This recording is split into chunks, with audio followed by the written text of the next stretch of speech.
That hasn't happened in a long time. In other words, having the contraptile doodle over there that's copying this thing stop mid-copy of the thing and tell me that storage is full, so that was a blast to the past. Anyway, what I was explaining was that when you're sitting here in the midst of your moment, your sensory moment, yes, mixed with mind and emotion and all the other things that you can't see, but mainly linear sensory progression as deciphered by mind. What I was saying is, it's like you're going through it and mind is holding up. It's going really, really fast because it has a pretty decent size of archives. I mean, if you're assuming that it's only picking from this particular lifetime, which for most of us it is, it just runs through it really fast as the moment is going on, and it holds up. It holds up, you know, still shots of the archive that looks decently similar to what we have going on here. So it will hold up traffic lights and recollections of what a four-way intersection looks like. Now, I'm not saying this is what you were actually seeing. I'm saying this is how mind does the thing. It normalizes everything.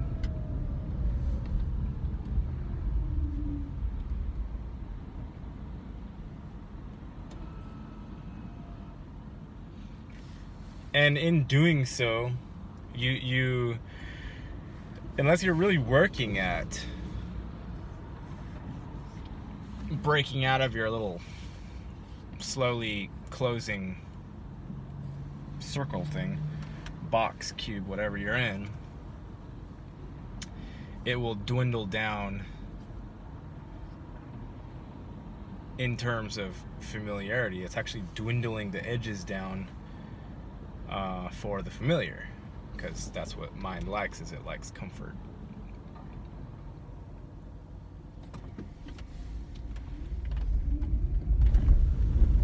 So you can be driving down an entirely new street in a new state, and mind will tell you, oh, we already know this. This is old news. What, we're on a street? What, there are trees? What, there are human beings with slightly different attire on? We already know this. This is old news. That's what mind will say. Not necessarily, but it's prone to doing things like that, because it likes to know everything, and it doesn't like to be surprised by anything ever. Now, I'm not saying there's something particularly wrong with this method of progressive diminishment.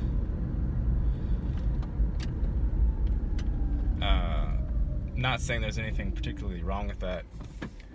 It's simply what it is. But at the same time,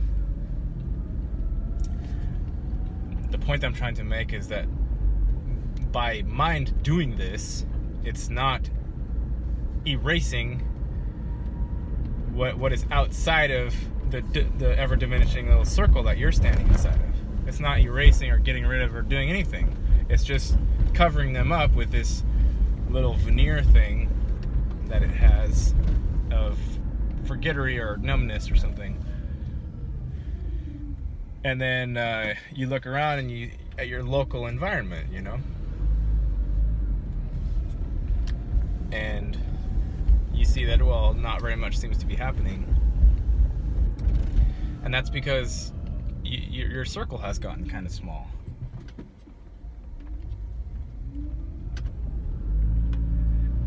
Now, this may not just be because your circle's getting smaller. It could also be because you've seen the 3D realm, you know, you've seen its offerings, so to speak, and you may remember something that's outside of that limited fare, the limited wares, I suppose, that the 3D realm offers. And you're just like, well, you know, this is the 3D realm. It's all exactly the same. There's nothing particularly special about it.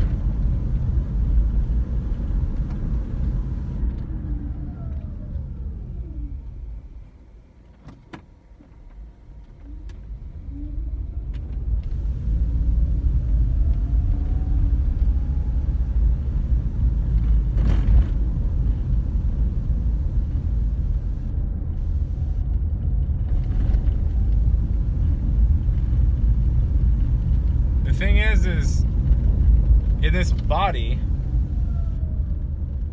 you are directly connected up through the levels.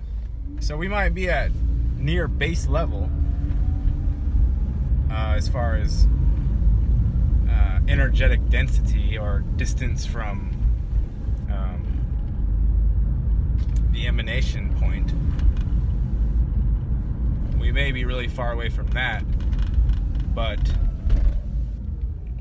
due to the fact that we've gone through so many distortions to get to this point, and as you go up through the dimensions, and there are trick doors and trap doors, and there are inversions and subversions, and there are different sorts of power structures and deities. There are collective minds out there. There are so many different organizational styles of housing consciousness and or potentiality for all these forms. It makes sense that here at this most distorted level, or near the most distorted level, people are getting confused about being stuck somewhere, because they're stuck there not just because of what they appear to be doing here in this 3D realm. They're stuck there because as their being emanates upwards toward the emanation point, it's going through all these contortions and distortions and reversions and subversions, and coming back on itself, and then going out, and then coming back, and then doing all these crisscrosses and things.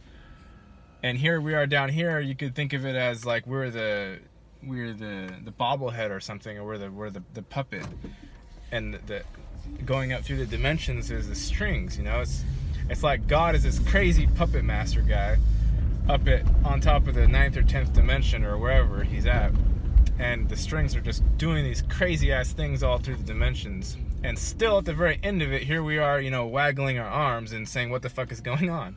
You know, like, I don't understand. And you're not supposed to understand, because you're at some level of near maximum distortion. So the fact that you're retaining an ounce of sanity, if you've woken up to any extent, you know, that might be the best that you're going to manage here.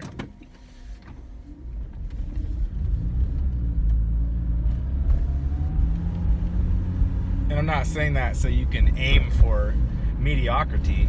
I'm not saying that at all. I'm just saying, understand that when rational mind comes up with an idea here, and it says, hey, you know, this is a good idea, and it lays out like a 5-word sentence, and then it expects you to take that sort of hodgepodge of concepts, and without even consulting with your distorted fucking puppet strings leading back to God, without even consulting with those, just simply apply directly this disjointed group of 5 fallen spell-casted words, and then expect something to come out of it aside from more confusion. That's what I'm saying.